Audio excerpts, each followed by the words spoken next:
Hi, my name's Michael Tierney. I just finished doing a dolphin dive at Grand Bahama Island.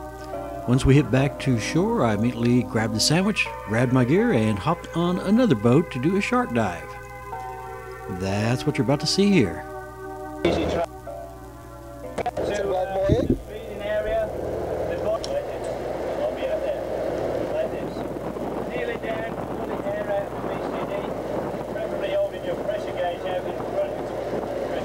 We left out of Port Lacai on Grand Bahama Island. Of course, this time we went a different way. We headed to the reefs around the beach where all the sharks like together.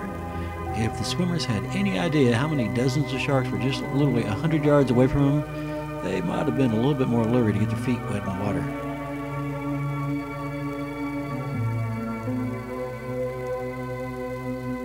Now, this wasn't my first shark dive. This is actually my second as far as shark feeding frenzy. On the first one, I remember some of the other divers got so frightened ahead of time. One diver asked, well, what do we do if somebody's waiting down there by the reef with a knife to cut our air hoses?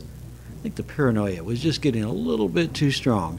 I was never nervous at any moment. I was very relaxed, very calm.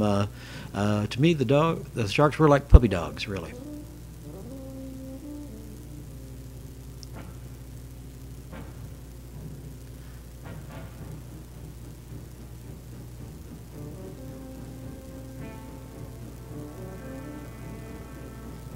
During the course of this dive, I would guesstimate about 2 to 3 dozen reef sharks. Who knows how many yellowtail? We had amberjack, grouper, a nurse shark made an appearance. Those are like a giant vacuum cleaner whenever they get a hold of the feed tube, and stingrays as well. That's me with my CNC dive camera. Fortunately, this is a film camera, so I was limited to 36 shots, so I had to be very careful with my choice of shots, and unfortunately with so many close-ups being on the very end where the sharks would come in and out, I had a lot of opportunity for a lot of great close-up shots.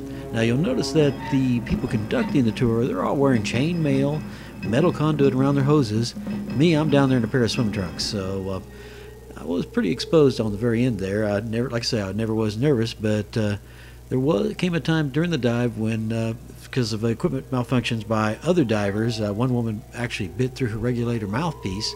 They had to go and assist them because the big warning is never break for the surface when you're in the middle of a shark feeding frenzy. Just stay on the ground and deal with it.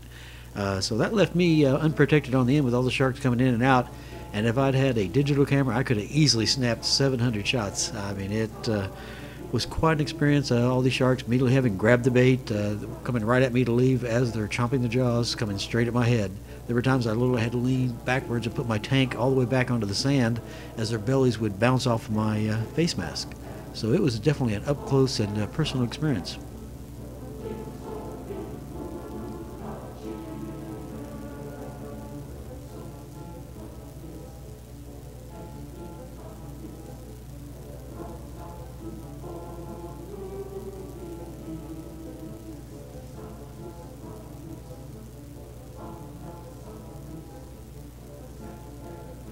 There you can see the nurse sharks skimming along on the bottom.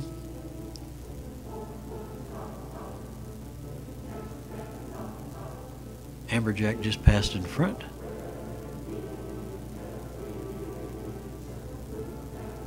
There's a grouper all the way at the bottom, and a stingray at the bottom as well.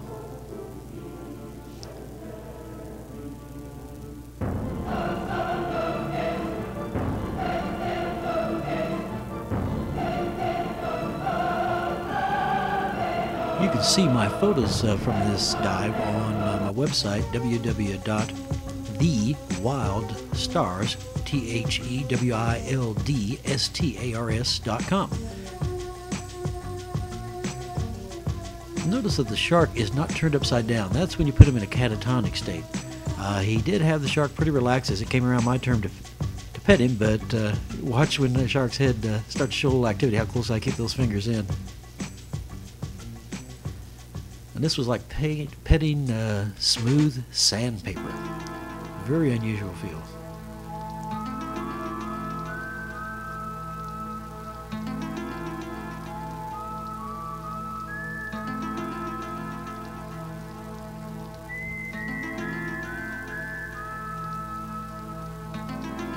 later in the dive, I'll actually have my camera down between my legs because once the diver left the guard down the corner, those sharks were all running over me. And when one tries to go between your legs, that's like, okay, sorry, I need a little bit extra guardian ground down there, as you can tell.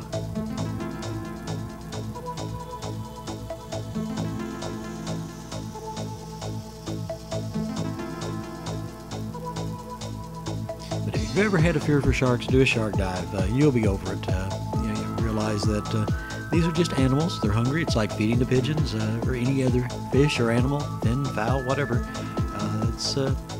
They're just creatures of the sea.